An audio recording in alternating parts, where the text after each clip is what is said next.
नमस्कार, आप देख रहे हैं प्राइम टीवी और मैं हूं आपके साथ मुस्कान अजमानी। तो तीसरा चरण और भीषण जंग, जी हां, लोकतंत्र के महापर्व में अब तीसरे चरण की बारी है। 7 मई को यानी कि कल 12 राज्यों के 95 सीटों पर चुनाव होने हैं और तीसरे चरण के चुनाव में अमित शाह, शिवराज सिंह चौहान, दिग्विजय सिंह, डिंपल यादव, सुप्रिया सुले समेत कई ऐसे दिग्गज है जिनकी किस्मत का फैसला होगा। अब तक देश में लोकसभा के पहले चरण में 21 राज्यों के 102 सीटों पर मतदान हुआ। फिर 26 अप्रैल को दूसरे चरण में 88 सीटों पर वोटिंग हुई, जिसके बाद अब 7 मई को तीसरे चरण की बारी है। और इन दोनों ही चरणों में कुल 190 सीट ऐसी थी जहां पर जनता ने अपने मत का इस्तेमाल करा। और जब कल यानी कि 7 मई को तीसरे चरण की जनता अपने मत का इस्तेमाल करेगी तो इसके साथ ही तकरीबन आधी लोकसभा की सीटों पर चुनाव संपन्न हो जाएंगे और कई दिग्गजों की किस्मत का फैसला हो चुका होगा। वहीं लगातार 95 सीटों पर तो चुनाव होंगे। इसके साथ ही पश्चिमी यूपी में भी भाजपा की दिलचस्प चुनौती है। यूपी में 10 सीटें ऐसी हैं पश्चिमी यूपी की जहां पर चुनाव होने हैं। इनमें से 8 सीटों पर बीजेपी ने 2019 में जीत हासिल की थी और 2 सीटें ऐसी थी जो समाजवादी पार्टी के खाते में गई थी, जिनमें संभल और मैनपुरी हैं। लेकिन इस बार मैनपुरी, बदायूं के साथ ही साथ फिरोजाबाद ऐसी सीटें जहां यादव परिवार के ही 3 सदस्य चुनावी मैदान में उतरे हैं।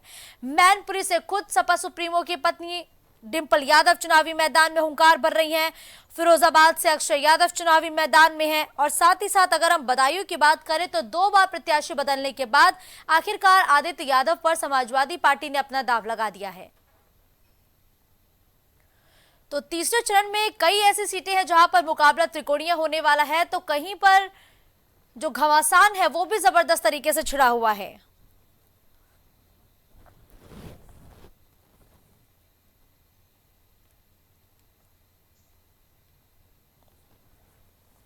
तो संभल, हाथरस, आगरा, फतेहपुर सीकरी, फिरोजाबाद, मैनपुरी, एटा, बदायूं, आंवला, बरेली, ये पश्चिमी यूपी की ऐसी सीटें हैं जहां पर कल वोट डाले जाएंगे। 10 सीटें कुल हैं जहां पर कल जनता अपने घरों से बाहर निकलकर अपने मताधिकार का इस्तेमाल करेगी। वहीं इन 10 सीटों में से 8 सीटें ऐसी थी जो 2019 में बीजेपी के पास थी और 2 ऐसी सीटें थी जो समाजवादी पार्टी के पास है। लेकिन इस बार बीजेपी मिशन 80 के लक्ष्य को लेकर चल रही है, उसको साधने की कोशिश कर रही है। ऐसे में बीजेपी कितनी कामयाब होगी, सबसे पहले बात करेंगे ताजनगरी आगरा की, जिसके लिए हमारे सहयोगी जीशान इस वक्त लाइव जुड़ चुके हैं। जीशान, देखिए, ताजनगरी आगरा में जो मुकाबला है वो एसपी सिंह बघेल, सुरेश चंद्र कदम और बसपा की पूजा अमरोही के बीच है। क्या लगता है इन तीनों में ही अगर कांटे की टक्कर है, लेकिन जो जनता है वो किसके साथ ज्यादा जाती हुई नजर आ रही है? देखिए मुस्कान, बिल्कुल मैं आपको बता दूं, ताजनगरी आगरा को दलितों की राजधानी कहा जाता था, लेकिन दलित यहाँ पर कभी बहुजन समाज पार्टी लोकसभा सीट पर खाता नहीं खुला।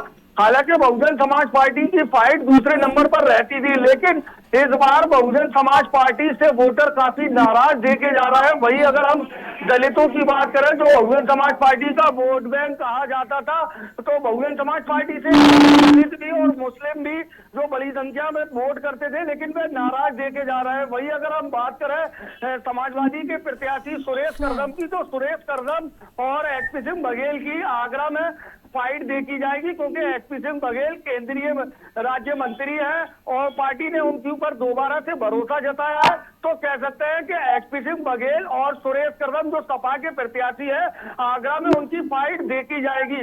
पूजा अमरोही जो मैदान में है बीएसपी की तरफ से, पूजा अमरोही की हमने तमाम शहर में लोगों से बातचीत की। लोगों का साफ तौर से कहना है कि बसपा ने ऐसा कैंडिडेट उतारा है जिसको आगरा के लोग जानते ही नहीं है और वो चुनाव प्रचार में भी कहीं नजर नहीं आई। तो कह सकते हैं कड़ा मुकाबला जो रहेगा वो भारतीय जनता पार्टी के प्रत्याशी एसपी सिंह बघेल और सुरेश करदम के बीच रहेगा।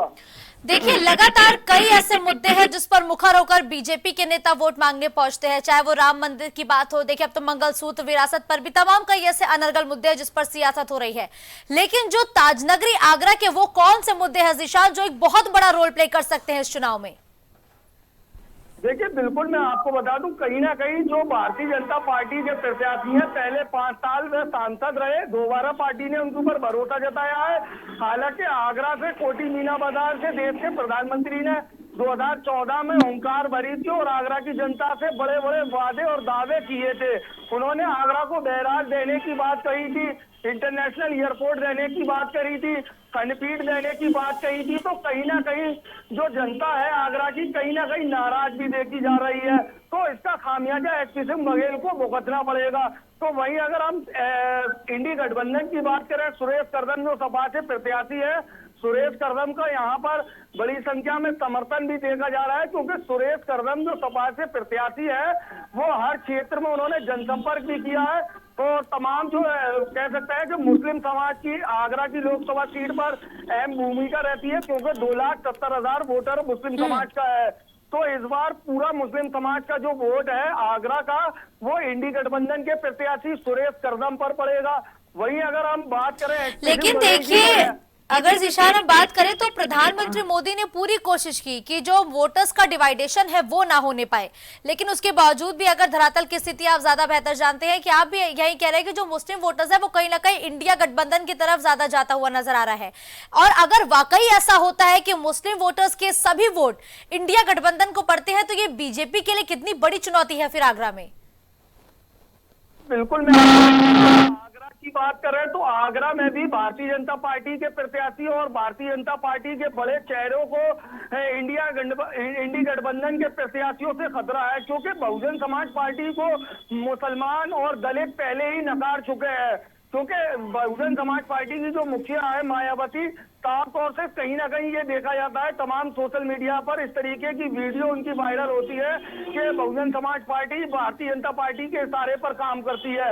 और जो आज हमने लोगों से भी बात की तो साफ तौर से मुस्लिम समाज के जिम्मेदारों का भी यही कहना था कि बहुजन समाज पार्टी ने जो टिकट वितरण किया है वो अमित शाह के इशारे पे किए गए हैं, जो भारतीय जनता के पार्टी के प्रत्याशियों को जिताने का और मजबूत करने का काम करेंगे। तो मुस्लिम समाज की और दलित समाज की केवल एक ही मुद्दा है कि भारतीय जनता पार्टी को हराना है और इंडी गठबंधन को पूरा समर्थन करेंगे। आगरा की बात करें तो आगरा में दलित समाज और मुस्लिम समाज पूरा इंडी गठबंधन के समर्थन में है। वही अगर हम फतेहपुर सीकरी लोकसभा सीट की बात करें तो फतेहपुर सीकरी लोकसभा सीट पर भारतीय जनता पार्टी के बड़े चेहरों ने एड़ी चोटी का जोर लगा दिया है, क्योंकि लेकिन जिशान देखिए अभी आपने जिक्र किया फतेहपुर सीकरी का, जो कि आगरा से बिल्कुल सटा हुआ है, लेकिन यहाँ बीजेपी की जो पार्टी है वो एंटी इनकम्बेंसी झेल रही है। देखिए बिल्कुल, मैं आपको बता दूं, राजकुमार चाहर जो किसान मोर्चा के राष्ट्रीय अध्यक्ष हैं, जो भारतीय जनता पार्टी के प्रत्याशी हैं, वो जनता के बीच में नहीं पहुंच पाए। और जनता, हमने तमाम जो फतेहपुर सीकरी के गांव हैं वहां पर लोगों से चर्चाएं की। प्राइम टीवी ने लगातार अपने दर्शकों को दिखाया। प्राइम टीवी के जरिए लोगों ने देखा कि गांव के जो लोग हैं वो भारतीय जनता पार्टी से कहीं ना कहीं नाराज नहीं दिखे थे, लेकिन जो प्रत्याशी है राजकुमार चाहर, उनसे काफी नाराजगी देखी गई थी, क्योंकि फतेहपुर सीकरी की त्रिकोणीय लड़ाई रहने वाली है। क्योंकि फतेहपुर सीकरी से जो विधानसभा एमएलए है बाबूलाल चौधरी, भारतीय जनता पार्टी के विधायक है, उनके बेटे ने निर्दलीय पर्चा भरा है और वो चुनावी मैदान में है। और वहीं अगर इंडी गठबंधन की बात करें तो इंडी गठबंधन से रामनाथ सिकरवार फौजी बाबा के नाम से मशहूर है, क्योंकि अभी प्रियंका गांधी ने वहां रोड शो किया था, हजारों की संख्या में जनसैलाब उमड़ा था। वहीं राजस्थान के पूर्व मुख्यमंत्री सचिन पायलट भी फतेहपुर सीकरी में पहुंचे और अपने प्रत्याशी के समर्थन में वोट की अपील की। तो कह सकते हैं कि फतेहपुर सीकरी लोकसभा सीट पर भी इंडी गठबंधन का काफी दबदबा देखा जा रहा है। हालांकि भारतीय जनता पार्टी का पूरा फोकस फतेहपुर सीकरी लोकसभा सीट पर है। पहले प्रधानमंत्री आगरा पहुंचे, फिर उप मुख्यमंत्री पहुंचे, मुख्यमंत्री पहुंचे, रक्षा मंत्री राजनाथ सिंह पहुंचे। लगातार जो ताजनगरी आगरा की 2 लोकसभा सीट है वह फतेहपुर सीकरी लोकसभा सीट पर काफी ककमकस देखी जा रही है। लगातार भारतीय जनता पार्टी के बड़े चेहरे लगातार फतेहपुर सीकरी की जनता को मनाने की कोशिश कर रहा है। भारतीय जनता पार्टी के पक्ष में वोट की अपील भी की जा रही है। जी बिल्कुल ठीक है, धन्यवाद जिशान इस खबर पर हमारे साथ जुड़ते हुए तमाम जानकारी हमारे दर्शकों तक पहुंचाने के लिए। तो मुकाबला दिलचस्प है और अब जनता की बारी है। साथ ही जिला निर्वाचन अधिकारी ने भी तैयारियां पूरी कर ली हैं और अब जो टीमों के पहुंचने का सिलसिला है वो भी लगातार जारी है। अब सीधे रुख करेंगे संभल से। मुबारक अली इस वक्त हमारे साथ जुड़ चुके हैं। देखिए संभल का समीकरण मुबारक बहुत दिलचस्प है, बहुत रोमांचक है, क्योंकि लंबे समय से ये सीट समाजवादी पार्टी के पास रही है। शफीकुर रहमान बर्क का भी हाल ही में निधन हुआ है, उनके बाद अब जियाउर रहमान बर्क को टिकट दी गई है। तो क्या इस सीट पर ये इमोशनल कार्ड चलता हुआ नजर आएगा क्या? जिस तरीके से शफीकुर रहमान बर्क जी का निधन हुआ है, उनके निधन के बाद से एक सिंपैथी वोट इंडिया अलायंस को मिल सकता है क्या? आपको बता दूं, जनपद संभल जो लोकसभा 8 लगती है, इसमें 18 लाख 92,360 वोट हैं और यहाँ पे मुस्लिम का ज्यादा दबदबा रहता है। और दूसरी तरफ जो समाजवादी हमेशा यहाँ से मजबूत दिखाई देती है। और यहाँ पे सन 2014 में बीजेपी का सांसद बना था, 5,000 वोटों से उनकी जीत हुई थी। दूसरी तरफ यहाँ पे परमेश्वर लाल सैनी पर वो किस्मत आजमाई है बीजेपी ने। दूसरी तरफ जो बीएसपी ने जो किस्मत आजमाई है वो 16 तारीख पे आजमाई है। और जयूर रहमान या तो इंडिया गठबंधन के प्रत्याशी है और सबसे ज्यादा मजबूत जानी जाती है संभल लोकसभा समाजवादी की। बिल्कुल लाजमी है कि इस बार जिस तरीके से शफीकुर रहमान बर्क का निधन हो चुका है, तो उनके परिवार के सदस्य जयूर रहमान बर्क को चुनाव में समाजवादी पार्टी और संयुक्त इंडिया अलायंस ने उतारा है। तो क्या इस सीट पर इस बार इमोशनल कार्ड चलेगा? संभल में जिस तरीके से हम देख रहे हैं, मुबारक संभल में बड़े बड़े नेता आए थे यहाँ पे, और यहाँ पे योगी आदित्यनाथ भी आए थे और दूसरा मोहन यादव भी आए थे। यहाँ पे अखिलेश यादव भी संभल का दौरा हुआ था। दूसरे राजनाथ सिंह भी यहाँ पर आए थे। इसमें ऐसा कोई लोकसभा में ऐसा कोई असर नहीं दिखाई दे रहा। और जनता जो चाह रही है विकास कार्य होना चाहिए, और विकास कार्य 10 सालों में ऐसा कोई विकास कार्य बीजेपी यहाँ पे संभल में नहीं दिखाई दिया। दूसरा, जनता ने जो मांग करी थी रोडवेज डिपो की मांग करी थी। दूसरी तरफ रेलवे की यहाँ पर मांग करी थी जो गजरौला से जोड़ी जा सके। और दूसरी तरफ देखने वाली बात ये होगी, कल यहाँ पे 7 तारीख में वोटिंग होगी। वोटिंग होने के बाद में 4 जून के लिए नतीजे आएंगे और कल ईवीएम में इनकी किस्मत बंद हो जाएगी। बिल्कुल ठीक है, धन्यवाद मुबारक इस खबर पर हमारे साथ जुड़ने के लिए। तो देखिए, तीसरे चरण का दंगल शुरू हो चुका है और अब जनता के हाथों में कमान है। चूंकि 48 घंटे पहले चुनावी प्रचार थम जाता है, तो 5 तारीख को चुनावी प्रचार थम गया था, यानी कि बीते दिनों चुनावी प्रचार थम चुका है और अब बारी है जनता की।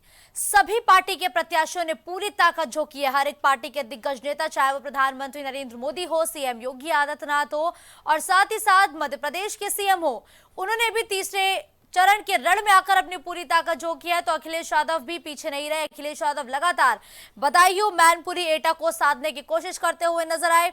संभल दौरे पर अखिलेश यादव भी पहुंचे थे। तो साफ तौर पर कहा जाए कि तीसरे चरण को साधने की कोशिश हर एक पार्टी ने की है। जहां तीसरे चरण का चुनाव यादव लैंड में है, यह भी कहा जा सकता है, क्योंकि यादव परिवार का यह गढ़ रहा है और यादव परिवार के 3 सदस्य इस बार चुनावी मैदान में हुंकार भर रहे हैं। तो वही बीजेपी के लिए भी तीसरा चरण एक मजबूत दुर्ग है। जिन 10 सीटों पर आज हम लगातार बात कर रहे हैं, उनमें से 8 सीटें बीजेपी को 2019 में मिली थी, 2 सीटें समाजवादी पार्टी के पास गई थी, जिनमें से संभल और मैनपुरी शामिल है।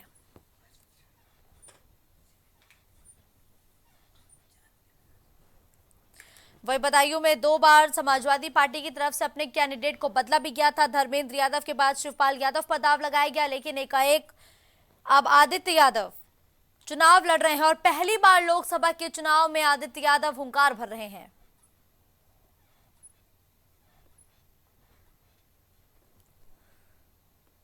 वही मैनपुरी भी एक बहुत ही बड़ी चुनौती है बीजेपी के लिए, जहां बीजेपी के सामने समाजवादी पार्टी के गढ़ को भेदना एक परेशानी का सबब बन रहा है। तो वही समाजवादी पार्टी को अपना गढ़ भी बचाना है। 1996 से मैनपुरी सीट पर समाजवादी पार्टी काबिज है और भारतीय जनता पार्टी इस बार पूरी पुरजोर कोशिश कर रही है कि वो मैनपुरी के किले को भेद ले जाए।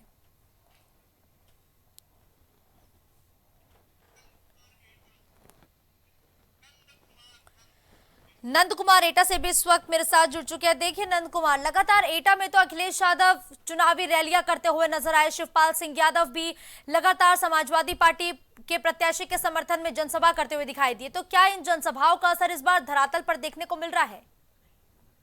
देखिए, आपको बता दें कि लोकतंत्र का महापर्व है और ऐसे में चुनावी माहौल को बनाने के लिए तमाम राजनीतिक दल अपने स्टार प्रचारक उतारकर मतदाताओं को जो है अपनी तरफ जो है खींचने का प्रयास कर रहे हैं। ऐसे में लगातार एटा में जो है भारतीय जनता पार्टी की तरफ से उत्तर प्रदेश के मुख्यमंत्री जो है योगी आदित्यनाथ भी जो है कई जगह रैली कर चुके हैं। उसके अलावा भारत के जो है गृह मंत्री अमित शाह भी रैली कर चुके हैं। वहीं अखिलेश यादव भी एटा, जलेसर और साथ ही कासगंज में भी रैली कर चुके हैं। जी बिल्कुल आपने ठीक कहा कि लगातार जोर आजमाइश चालू है, लेकिन क्या लगता है कि एटा में जिस तरीके से बीजेपी ने राजवीर सिंह और देवेश शाक्य पर समाजवादी पार्टी ने दाव लगाया है, किस कैंडिडेट की स्थिति ज्यादा मजबूत है एटा में?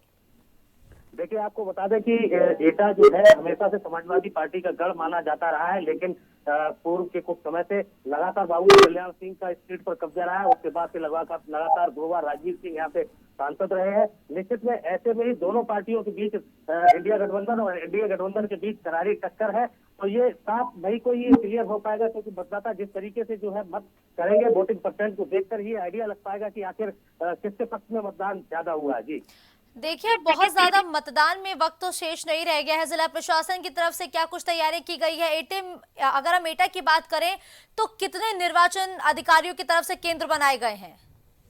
देखिए, आपको बता दें कि 1133 पोलिंग स्टेशन जो है एटा में बनाए गए हैं। उसके साथ ही 1500 कुछ पोलिंग बूथ बनाए गए हैं। भारी मात्रा में फोर्स लगाया गया है। 15 कंपनी यहाँ पर लगाई गई है। पैरामिलिट्री फोर्स भी लगाया गया है। 23 सेक्टर मजिस्ट्रेटों की जो है तैनाती की गई है, जो कि कल शांतिपूर्ण चुनाव को जो है एटा में मतदान कराएंगे। जी बिल्कुल ठीक है, धन्यवाद नंद कुमार इस खबर पर हमारे साथ जुड़ने के लिए।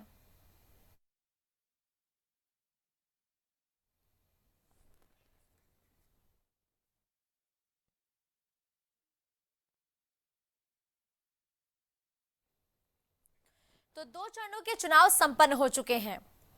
लोकतंत्र के महापर्व के अब तीसरे चरण की बारी है और कुल 2 चरणों में 190 सीटों पर चुनाव हो चुके हैं। और कल जब तीसरे चरण का चुनाव होगा तो इस दौरान 13 राज्यों के 95 सीटों पर वोट डाले जाएंगे। इस दौरान गृह मंत्री अमित शाह की अग्नि परीक्षा होनी है।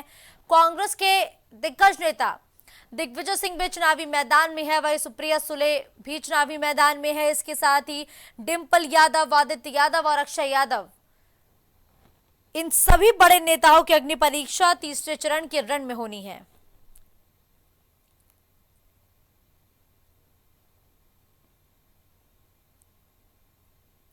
वहीं जहां एक तरफ मैनपुरी में अखिलेश यादव, शिवपाल सिंह यादव, डिंपल यादव ने पूरी ताकत झोंक दी, तो इस बार अखिलेश यादव ने जिस तरीके से मैनपुरी की जनता के सामने उनकी बेटी को चुनावी मैदान में प्रचार करने के लिए उतारा, तो उसका भी असर हो सकता है कि मैनपुरी के चुनाव में देखने को मिले। बहरहाल अब जनता के हाथों में पूरा दारोमदार है।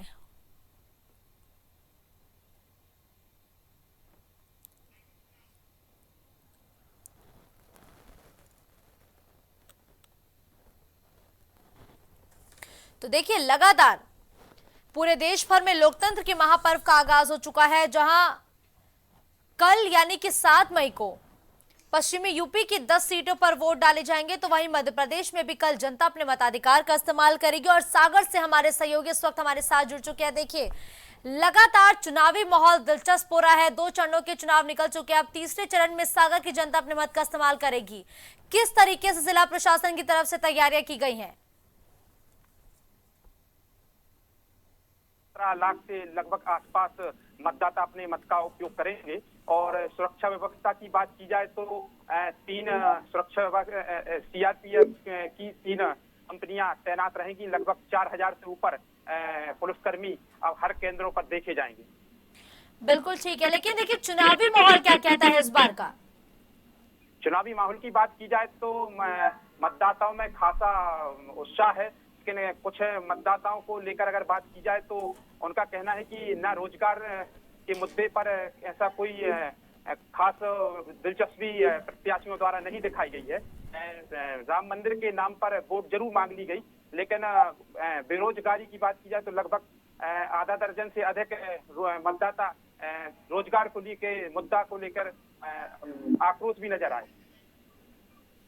बिल्कुल, लेकिन देखिए आशुतोष, जिस तरीके से आपने जिक्र किया कि राम मंदिर के नाम पर भारतीय जनता पार्टी के प्रत्याशी और नेता मुखर होकर वोट मांगते हुए नजर आए, तो क्या उस राम मंदिर के मुद्दे का मैजिक सागर में चलेगा?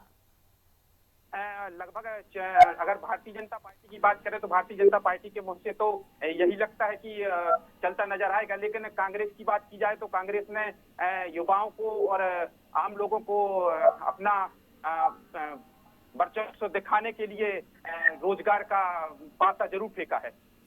बिल्कुल ठीक है, धन्यवाद आशुतोष इस खबर पर हमारे साथ जुड़ते हुए तमाम जानकारी हमारे दर्शकों तक पहुंचाने के लिए। तो मध्य प्रदेश का दंगल भी दिलचस्प हो चुका है, क्योंकि मध्य प्रदेश में भी कल वोटिंग होनी है। भोपाल, गुना, ग्वालियर, मुरैना, राजगढ़, सागर, विदिशा और बैतूल, ये कई ऐसी सीटें हैं जहां पर कांटे की टक्कर होनी है। जहां गुना में दिग्विजय सिंह, माफ कीजिएगा, गुना में भी ज्योतिरादित्य सिंधिया पर दाव लगाया गया है। तो लाजमी है कि अब कई दिग्गजों की किस्मत भी कल ईवीएम में कैद होने वाली है। और 9 लोकसभा सीटों पर कल एमपी में वोटिंग होनी है, जहां यूपी में 10 सीटों पर मतदान होने हैं, तो वहीं मध्य प्रदेश की भी 9 सीटों पर, यानी कि अगर हम मध्य प्रदेश और यूपी दोनों को मिला दे तो कुल 19 सीटें ऐसी हैं जहां पर वोटिंग होनी है।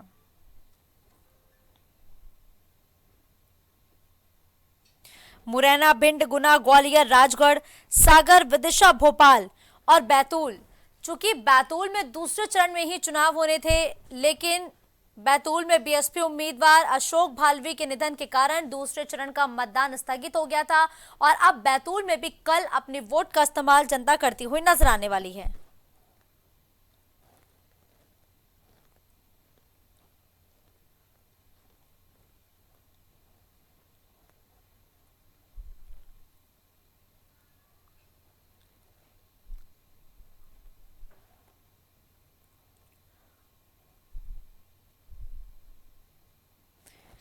तो देखिए, जातीय समीकरण भी काफी महत्वपूर्ण हो जाते हैं। जनता विकास की बात कर रही है, लेकिन उसके बावजूद जो समीकरण है वो बहुत बड़ा एक गेम चेंजर के तौर पर देखे जाते हैं आम चुनाव में, और जिसकी वजह से चुनावी नतीजों का पलड़ा भी किसी भी तरफ झुक सकता है। और यही वजह है कि प्रत्याशियों को जब पार्टियों ने चुनावी मैदान में उतारा तो विकास को सर्वोपरि रखने के साथ ही हर एक जातीय समीकरण को भी साधा है।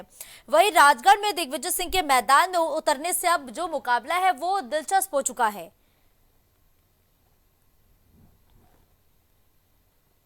तो मुरैना, भिंड, ग्वालियर, गुना, सागर, विदिशा, भोपाल, राजगढ़ और बैतूल में चुनावी घमासान तेज हो चुका है। चुनावी सरगर्मी और ज्यादा बढ़ गई हैं, चूंकि अब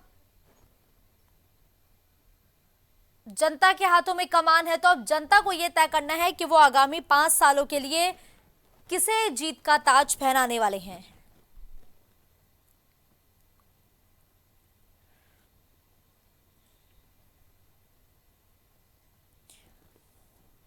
और मुरैना की अगर बात की जाए तो मुरैना में जो जानकार है वो यही बताते हैं कि जातीय फैक्टर यहां बहुत काम करता है। पूर्व सांसद नरेंद्र तोमर से नजदीकी के चलते भाजपा प्रत्याशी शिव मंगल की अपनी कोई पहचान नहीं है, और वही कांग्रेस प्रत्याशी सत्यपाल की जौरा समेत कई ऐसे विधानसभाएं हैं जहां पर पकड़ अच्छी है। अब देखना होगा कि किस तरीके से भारतीय जनता पार्टी के प्रत्याशी को बहरहाल जीत मिलती है। लेकिन 2014 और 2019 के अगर हम नतीजों पर गौर करें तो ये सीट लगातार बीजेपी के पास रही है। 2014 में अनूप मिश्रा पर बीजेपी ने दाव लगाया और अनूप मिश्रा ने जीत हासिल की, और नरेंद्र सिंह तोमर 2019 और 2009 में जीत हासिल करते हुए बीजेपी के टिकट पर नजर आए थे।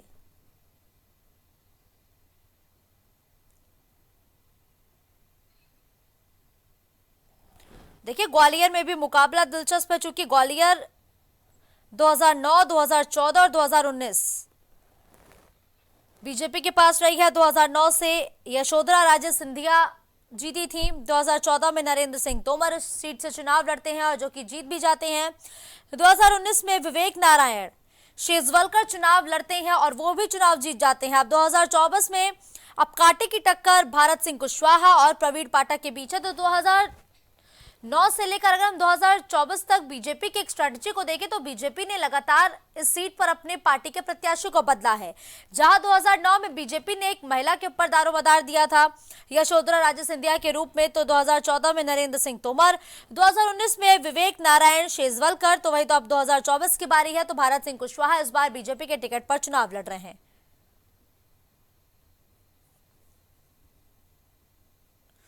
वही ग्वालियर में कुशवाहा बनाम सवर्ण, ये लड़ाई है। दरअसल विधानसभा 2023 में मतदान के दिन शिवपुरी के चक्रामपुर गांव में राजपूत परिवार के 4 लोगों की हत्या कर दी गई थी और ये यहां पर बहुत बड़ा उस दौरान मुद्दा बना था। अब भाजपा प्रत्याशी भारत सिंह कुशवाहा पर आरोपियों को संरक्षण देने का भी आरोप लगातार लगाया जा रहा था और कांग्रेस ने प्रवीण पाठक को उतारकर ब्राह्मण वोटर को साधने की पूरी कोशिश की है। वही कांग्रेस के बागी कल्याण सिंह गुर्जर बसपा से मैदान में उतरकर गुर्जर वोट में सेंध लगाने की पूरी कोशिश कर रहे हैं। तो साफ तौर पर कहा जाए कि पार्टियों ने हर एक कैंडिडेट को बेहद ही सोच समझकर उतारा है, हर एक समीकरण को देख परख के उतारा है और यही वजह है कि ग्वालियर में कुशवाहा बनाम सवर्ण ये लड़ाई है।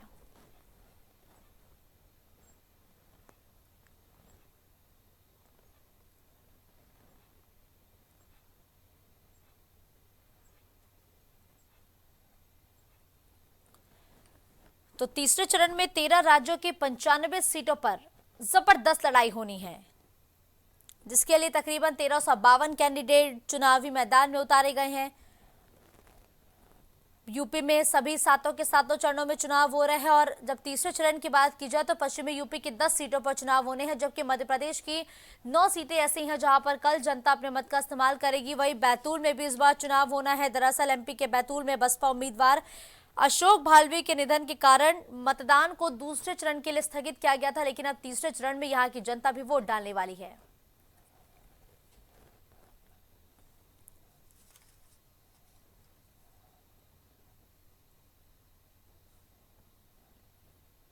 और 2 चरणों में अभी तक 190 सीटें ऐसी हैं जहां पर प्रत्याशियों की किस्मत ईवीएम में कैद हो गई है।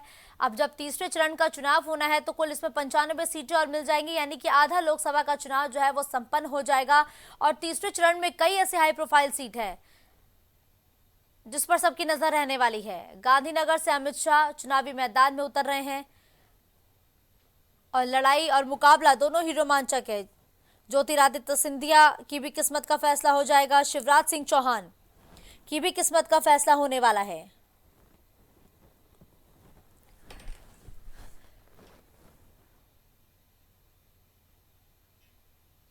खबरों का सिलसिला यूं ही जारी रहेगा। देश और दुनिया की बड़ी खबरों के लिए आप देखते रहे प्राइम टीवी।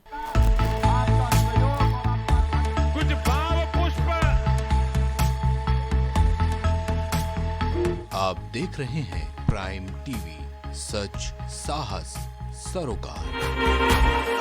प्रॉब्लम्स थी जो मेरे को स्टेप्स चढ़ते हुए प्रॉब्लम थी, वो अब I think so 70% is improved. ठीक है, मेरे को एंकल में प्रॉब्लम थी एंड मेरे को नसेस मसल्स प्रॉब्लम थी, जो मसल्स में काफ़ी पेन रहती है, जो अब की इस टाइम पर एक बार ही मैंने लिया, मैं लास्ट टाइम आया था, उसके बाद मैं अब दोबारा आया हूँ तो ऐसे 70% इज इम्प्रूव्ड, जो कि डॉक्टर नहीं कर सका।